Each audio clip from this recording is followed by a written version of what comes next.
நடப்பதற்கு முன்னாலே எழுவலைக்குமா இப்படி தைமியாட ஒரு பிரபல்யமான கவிதை இந்த சிறைச்சாலையை சொல்லுவாங்க. மா யஸ்னவு அதாஇ பி அன ஜன்னதி வ புஸ்தானி ஃபீ சத்ரி. எதிரிகள் என்ன செய்து விடுவார்கள்னு கேட்கிறாரு.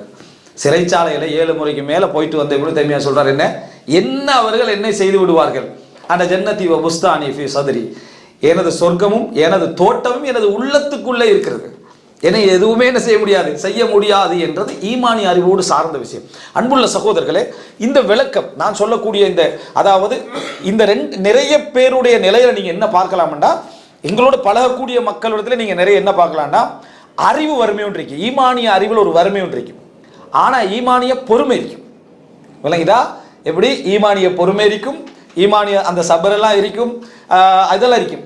இப்ப பிரச்சனை என்னன்னா, இந்த சபருள் ஈமானிய சபருள்ளவரும் இந்த அறிவு வறுமை உள்ள அறிவுல தெளிவுள்ளவரும் சந்திக்கிற சந்தர்ப்பத்தில் தான் இந்த பிரச்சனை என்ன செய்யுது சம்பந்தம். ஏன்னா அவருக்கு அதுல தெளிவில்லை. இந்த பொறுக்கிறவரை நீங்க பார்க்கலாம், என்னன்னா முஸ்லிம் சமுதாயத்துக்கு ஏதாவது அநியாயங்கள் கஷ்டங்கள் நடக்கிற சந்தர்ப்பத்தில் அந்த அறிவின்மை என்றது அந்த இடத்துல ஈமானி ஒரு அறிவின்மை இருக்கிறதுனால கேள்விகள் அவங்களுக்கு என்ன செய்யும் வேண்டாம், அந்த பொறுமையை குறைச்சிக்கிட்டே வரும். அந்த பொறுமை என்ன செய்யும், குறைத்து கொண்டே வரும். பொறுமை குறைஞ்சிக்கிட்டே வந்து அடுத்து என்ன நடக்கும், குஃப்ருக்கு போக வாய்ப்பு இருக்கு, இறைவனை நிராகரிக்க வாய்ப்பு இருக்குது, இறைவனை தப்பாக நினைக்க வாய்ப்பு இருக்கு. ஆனா அவர் ஆரம்பத்தில் பொறுத்தவர் தான், அவர் ஆரம்பத்தில் பொறுத்தவர் தான், ஆனா அந்த தப்பாக நினைக்க வாய்ப்பு இருக்கு. அதனாலதான் ரசூல் ஸல்லல்லாஹு அலைஹி வஸல்லம் சொன்னாங்களே, அல்லாஹ்வுடைய ஒரு ஜிஹாது களத்துல போராட்ட களத்துக்கு வந்த ஒரு மனிதர் ரசூல் ஸல்லல்லாஹு அவர் ஷஹீதாகிறாரு, அவர்களை கடுமையாக போராடுறாரு, யுத்தம் செய்யறாரு, அவங்க எல்லாம் சொர்க்கவாதி என்று மக்கள் சொல்லக்கூட ரசூலுல்லாஹ் சொன்னாங்க இல்ல அவர் நரகவாதி அப்படின்னா.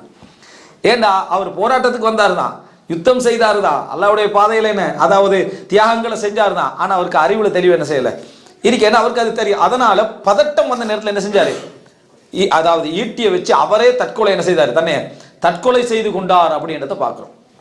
எனவே அன்புள்ள சகோதரர்களே, ஒரு முஃமினுக்கு இருக்க வேண்டிய மிக பிரதானமான அதாவது ஒரு ஆனந்தம் வருவதற்குரிய மிக பிரதானமான அம்சங்கள் என்னென்னா, நமக்கு அல்லாஹு ரப்புல் ஆலமீன் இந்த உலகத்துடைய நிர்வாகத்தை எப்படி செய்கிறான் என்ற ஈமான் சார்ந்த விளக்கம் ஒவ்வொன்றிலே இருக்க வேண்டும். அந்த ஈமான் சார்ந்த விளக்கம் அல் குர்ஆன்ல தான் இருக்குது, ரசூலுல்லாஹ்வோட சீரால தான் என்ன செய்யுது அது இருக்குது. அந்த ஈமான் சார்ந்த விளக்கம் அறிவு நமக்கு பிறக்கிற நேரத்தில் இந்த உலகத்துடைய எந்த இழப்பும் மனிதன் என்ற அடிப்படையில் வரக்கூடிய சாதாரண கவலைகளாக அது வந்து போகுமே தவிர, உள்ளத்திற்குள்ள உங்கள்கிட்ட மலை போல ஈமான் இருக்கும், மலை போல அறிவு இருக்கும், மலை போன்ற விளக்கம் என்ன செய்யும் இருக்கும்.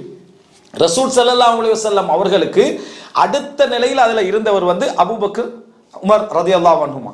அதனால தான் ரசூல் ஸல்லல்லாஹு அலைஹி வஸல்லம் சில விஷயங்களை சொல்ற சந்தர்ப்பத்தில் மக்கள் எல்லாரும் முஃமின்களாக இருந்தும் கூட இதை நானும் அபூபக்கரும் உமரும் ஈமான் கொள்கிறோம். இதை நானும் அபூபக்கரும் உமரும் ஈமான் கொள்கிறோம், இதை நானும் அபூபக்கரும் உமரும் ஈமான் கொள்கிறோம் என்று ரசூலுல்லாஹி ஸல்லல்லாஹு அலைஹி வஸல்லம் சொல்வதற்கான காரணம் வந்து மற்றவர்கள் அதை தாங்குகின்ற அளவுக்கான ஒரு அம்சம் இல்லை.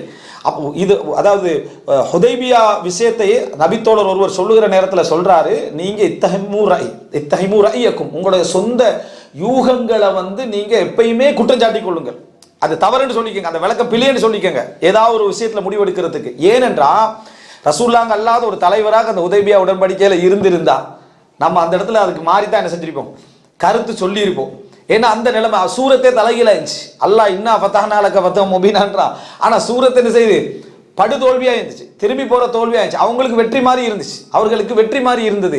அப்படி ஒரு இடத்துல நம்ம ரசூலுல்லாஹ்களை பின்பற்றணும்னு நின்றதுனால தான் நம்ம என்ன செஞ்சோம், அந்த இடத்துல உறுதியாக நின்றோம் என்று சொல்லி ஜமல் சிஃபின் யுத்த விஷயத்துல கம்பேர் பண்ணி என்ன செய்யறாங்க சொல்வதை பார்க்கிறோம். அன்புள்ள சகோதரர்களே, இது இருக்குமாக இருந்தா எந்த அளவுக்கு ஒரு மனிதனுக்கு இந்த ஒரு அறிவு வளருமாக இருந்தா, இப்போ ஒரு சின்ன உதாரணம் சொல்றேன். நம்மளை சூழ நடக்கக்கூடிய சோகங்கள் சோதனைகள் கவலைகள் வேதனைகள்ல ஏன் ஒரு சின்ன அதாவது இது பல விஷயங்கள் சொல்லலாம், இதுல ஒரு சில உதாரணங்களை சொல்றேன். ஏன் அந்த ஈமானிய அறிவு நம்மகிட்ட வந்து செல்வாக்கு செலுத்தாம இருக்குது என்றா, நான் சொன்ன மாதிரி குர்ஆனுடைய அந்த விளக்கமும் சீராவுடைய ரசூல் ஸல்லல்லாஹு அலைஹி வஸல்லம் அந்த போக்கை பற்றிய அந்த ஆழமான பதிவின்மை தான் என்பதுக்கு ஒரு உதாரணம் சொல்றேன். அதாவது எல்லாரும் வாழ்க்கையில என்ன எதிர்பார்த்துட்டு இருக்கிறோம், நம்மளோட வாழ்க்கையில் ஒரு அற்புதமும் நடக்காதாண்டு. எல்லாரும் என்ன அங்க குர்ஆன்ல படிக்கிறோம், நபிமார்களுக்கு நடந்தன்னு படிக்கிறோம், நபிமார்கள் அல்லாதவர்களுக்கு நடந்தன்னு வேற அக்கீதால என்ன செய்யறோம், இப்போ இந்த ஜுரேஜுக்கு நடந்தன்னு சொல்றோம், அதுக்கு போல எனக்கு கௌஃபாசிலுக்கு நடந்து இப்படி ஒவ்வொன்று சொல்றோம். அப்போ நம்மளோட வாழ்க்கையிலே ஒரு அற்புதம் என்னது நடக்காதா அப்படி என்று சிந்திக்கக்கூடிய மனிதர்களாக நம்ம அதிகமானவங்க இருப்போம். அது எதன் காரணமாக நம்ம அப்படி இருந்துட்டீங்கன்னு சொன்னா, அந்த அதாவது ஈமானிய அறிவில் உள்ள வறுமை தான். அதனால தான் ஒரு அற்புதங்களை நம்ம என்ன செய்யறோம், நம்மளோட வாழ்க்கையில நடக்காதான்னு எதிர்பார்த்துட்டு இருக்கோம். உண்மையான ஒரு அறிவு உள்ளவர், உண்மையான மார்க்க விளக்கம் உள்ளவர், அவர் எதை எதிர்பார்த்திருப்பார் தெரியுமா? அப்படி ஒன்று நடக்காம இருக்கணும்னு எதிர்பார்த்திருப்பார் தன் வாழ்க்கையில. அற்புதங்களை என் வாழ்க்கையில என்ன செய்ய வேண்டிய அவசியம் இல்லை, நடக்க வேண்டிய அவசியம் இல்லை. இதை ஒரு உண்மையான மூவியோட எதிர்பார்ப்பாங்க. சோதனையை நான் சந்திக்கிறேன், சோதனையை நான் ஃபேஸ் பண்றேன், அதுல நான் பொறுத்துக்கொள்றேன். நான் எந்த ஒரு டைரக்டான ஒரு அற்புதத்தை நான் அடைய வேண்டிய ஒரு அவசியம் இல்லை. காரணம் அது என்னை ஃபித்னாவாக்கிரும், என்ன செஞ்சிடும், இன்னொருத்தருக்கு ஃபித்னாவாக ஆக்கிரும், மாற்றிவிடும் என்பதனால தான் நினைக்கணும். ஆனா அது நினைக்காதனால நம்மகிட்ட என்ன பழக்கம் இருக்கேன்னா, யாராவது ஒருத்தர் துவா கேட்டுருவார், அந்த துவா வந்து அவருக்கு கபூலாகிடும். ஏன்னா அவர் வாழ்க்கையில் அது நடக்கும். அவர் என்ன செய்வாருண்டா, அந்த கபூலாகின விஷயத்தை ஊர் ஃபுல்லாக சொல்லிட்டு தெரிவார். நீ பாருங்க, அற்புதம் நடந்தது, ஒரு அற்புதம் நடக்கிறதுக்கு எது இருக்காதே, நான் இப்படி ஒரு துவா கேட்டேன் கபூல் ஆகிட்டு, நீங்களும் கேளுங்க அப்படின்னு. சரியா, நாம் இப்படி துவா கேட்டேன் கபூல். இது எப்போ சொல்லலாம்? ஒரு மனிதர் சோதனை அளிக்கிறாரு, கஷ்டத்தில் இருக்கிறாரு, வேதனை அளிக்கிறாரு, அவருக்கு ஆறுதலுக்கு இது உதாரணமாக நீங்கள் என்ன செய்யலாம். நான் இப்படி ஒரு சோதனை அனுபவிச்சேன், அப்போ நான் துவா கேட்டு நீங்கள் என்ன செய்ய, நீங்களும் கேளுங்கன்னு சொல்லலாம். இது அப்படி இல்லை. அவர் அந்த ரம்மியத்திலே ரசனையில தான் தெரியுறது. வணங்கிட்டா இப்படி ஒன்று கபூலாகிட்டே அப்படின்னு அதை உலகம் ஃபுல்லா என்ன பரத்தி பரத்தி பரத்தி சொன்னவர்கிட்டே 10ஆம் முறை சொல்றோம். நீங்க அந்த துவா விஷயம் தானே அவர் என்ன முந்தி சொல்ற அளவுக்கு வெறுத்து போய்த்துறான். ஃபித்னா, இதுதான் ஃபித்னா. அதாவது ஒரு அற்புதம் நமக்கு நடக்குமாக இருந்தா இமாம்கள்லேருந்து நல்ல மக்கள்லேருந்து என்ன விரும்பினாங்கன்னா மறைச்சிக்கிறது. ஏன்னா அது சோதனையா மாறிடும், நமக்கும் சோதனையா மாறிடும், அவருக்கும் சோதனையா மாறிடும். ஈசா அலைஹிஸ்ஸலாம் காட்டிய அந்த அற்புதத்தால தான் ஈசா அலைஹிஸ்ஸலாத்தை கடவுள் எடுத்துக்க என்ன செஞ்சாங்க, கொண்டு போய் வச்சாங்க. அல்லாஹ் தஆலா அந்த சோதனையை ஆக்கினான். தஜ்ஜால கடவுள் ஏன் சொல்ல பார்த்தாங்க, மக்கள் சொல்ல அதான் முயற்சி எடுப்பாங்க. ஏன்? அவன் காட்டுற அந்த அற்புதத்தால மக்கள் அந்த ஃபித்னாக்குள்ளாகி கடவுள் இடத்துக்கு வர பார்ப்பாங்க. ஏதாவது சின்ன அற்புதம் காட்டினா கபரை கட்டிடுவாங்க. ஏதாவது சின்ன ஒரு அற்புதம் காட்டி நடந்ததுன்னு சொன்னா கபரை கட்டிடுவாங்க. அப்போ ஒரு முஸ்லீம் தன்னை ஃபித்னாக்குள்ளாக்கி கொள்ற இடத்துக்கு விரும்ப மாட்டான். அப்படி ஒன்று நிகழாமலே இருக்கட்டும் என்று தான் விரும்புவான். ஆனா இவர் ஈமான் அடையாளமாவே என்ன எதிர்பார்த்து வச்சுக்காரு தெரியுமா, கராமத்து நடக்கணும் தான். பாருங்க அறிவுள்ள குறைபாட்டை, கராமத்து நடந்தாத்தான் நான் அல்லாஹ்விடத்தால என்ன மிகவும் விரும்பப்பட்ட வேண்டி நினைக்கிற இடத்துக்கு வராங்க. அற்புதங்கள் நடந்த நபிமார்கள்லயே சின்ன சின்ன சின்ன சின்ன அற்புதங்களை விட பெரும் அற்புதங்கள் நடந்த நபிமார்கள் மிக குறைவானவர் யாரு? ரசூலுல்லாஹ். ஏன்னா மற்றவர்களுக்கு கண் முன்னால பலவிதமான அதாவது திகைக்கக்கூடிய அற்புதங்கள்லாம் நடந்துச்சு. அல்லாஹ் ரசூலுல்லாஹ்களுக்கு சின்ன சின்ன அற்புதங்களை கொடுத்தான். அற்புதம்ன்றது பெரிதுதான். ஆனா அற்புதங்களோடு கம்பேர் பண்ற சந்தர்ப்பத்தில் அல்லாஹ்வே சொல்றான், நான் அற்புதங்களை அனுப்பாமல் இருக்க எம்மை தடுத்ததெல்லாம் இல்லான் கதபபிகள் அவ்வளும், ஆரம்பமானவர்கள் அதை நிராகரித்தது தான் என்றான். இது நம்ம சோதனைக்குள்ளாக்குற விஷயம். ஆனா நம்ம ஈமானுக்கு அடையாளமாவே நிறைய பேர் என்ன விளங்கி வச்சுக்கிறாங்கன்னா கராமத். நம்மளுக்கும் இந்த ஜுரைஜ் மாதிரி ஒரு கராமத் நடந்தா, கவுப்வாசிகள் மாதிரி ஒரு கராமத் நடந்தா, அப்ப நம்மளும் அந்த அவுலியா லிஸ்ட்ல வந்துருவோன்னு விளங்கி வச்சுக்கிறோம்டா நம்முடைய ஈமானிய அறிவுட நிலைமையை நினைச்சு பார்க்க போகும். இது நமக்கு நேரடியாக நடக்காம இருக்கிறது தான் விளங்கணும். அல்லாஹு தஆலா எத்தனை முறை அந்த தடியை மூசா அலைஹிஸ்ஸலாத்திட்ட என்னது உங்களோட வலதுல இருக்கிறது என்னன்னு கேட்டு, அதனால நீங்க என்ன செய்றீங்கன்னு கேட்டு ஏற்கனவே அற்புதத்தை செஞ்சு காட்டினான்லாம். அந்த தடியோட தான் கடலுக்கு முன்னாலே நின்றார், அந்த தடியோட தான் பிரவுனுக்கு முன்னாலே நின்றாரு. ஏற்கனவே யூஸ் ஆயிடுச்சுன்னு மூசா அலைஹிஸ்ஸலாம் போட்டார். அதை ஏற்கனவே இது அற்புதம் ஆயிடுச்சு தானே, நமக்கு அப்படி ஒரு தடி இருந்தா அந்த தடி அதுக்கப்புறம் விட்டுருவோமா நினைச்சு அப்படி நடந்துட்டேன்னு வைங்களேன், அந்த தடியை நம்ம விட மாட்டோம். அப்ப மூசா அலைஹிஸ்ஸலாம் திருப்பி அந்த தடி கையில இருந்தும் கூட, கடலுக்கு முன்னால இருந்தும் கூட அவர் அதை நம்பல. நமக்கு ஒரு தடவை நடந்து அதை நம்பிடுவோம். நம்மளோட இதனை கராமத் அல்லாஹ் தஆலா எனக்கு தந்திருக்கிறான், எத்தனை முறை சான்ஸ் கிடைக்குமோ தெரியாது, அதுக்கு என்ன செஞ்சிருவோம், நம்ம போயிடுவோம். இதுதான் நம்மளுடைய அந்த அறிவுடைய ஒரு நிலைமை. அதான் தான் இருக்குது. அன்புள்ள சகோதரர்களே, இது ஒரு விஷயம். அதாவது ஈமானிய அறிவுள்ள குறைபாடுகளுக்கான நான் ஒரு சில உதாரணங்கள் சொல்றதுக்காக சொல்றேன். ஒரு முஃமின் தன்னையும் அற்புதம் காட்டி ஃபித்னாக்குள்ளாக்கி கொள்ள மாட்டான், தானும் இன்னொருத்தருக்கு ஃபித்னாவாகிற அளவுக்கு அற்புதங்களை அதாவது நடக்கணும்னு எதிர்பார்க்கவும் மாட்டான். அது அவனோட விருப்பமாகவே இருக்கும். அறிந்து கொண்டா தூரமாகத்தான் நினைப்பான். அறிந்து கொண்ட மக்கள் அறிஞ்சிட்டாலே தூரமாகத்தான் நினைப்பான்.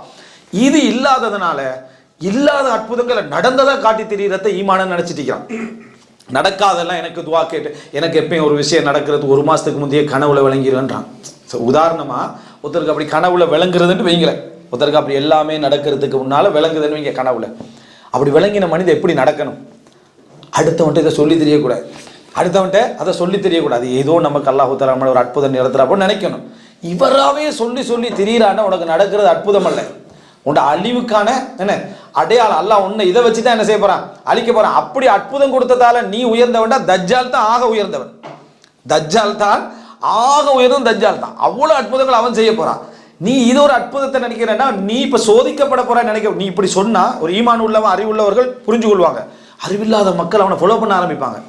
இது சம்பந்தமா உங்களுக்கு எதுவும் கனவு நடந்துச்சா? இப்போ புதுசா பலஸ்தீன் பிரச்சனை போயிட்டு உங்களுக்கு ஏதாவது 6 மாசத்துக்கு முந்தைய கனவுகள் வந்து பட்டுதான்னு கேட்க ஆரம்பிச்சு. இப்போ கடைசியில் வேற நிலைமைக்காக 2 மாசத்துல இப்போ கனவு நீ பொய் தான் சொல்லணும். ஏன்னா அந்த எல்லா கனவும் வராது தோட வந்து பொய் சொல்ல வேண்டிய நிலைமை, தன்னையை தானே ஃபித்னாக்கி கொள்ளாக்கக்கூடிய நிலைமை.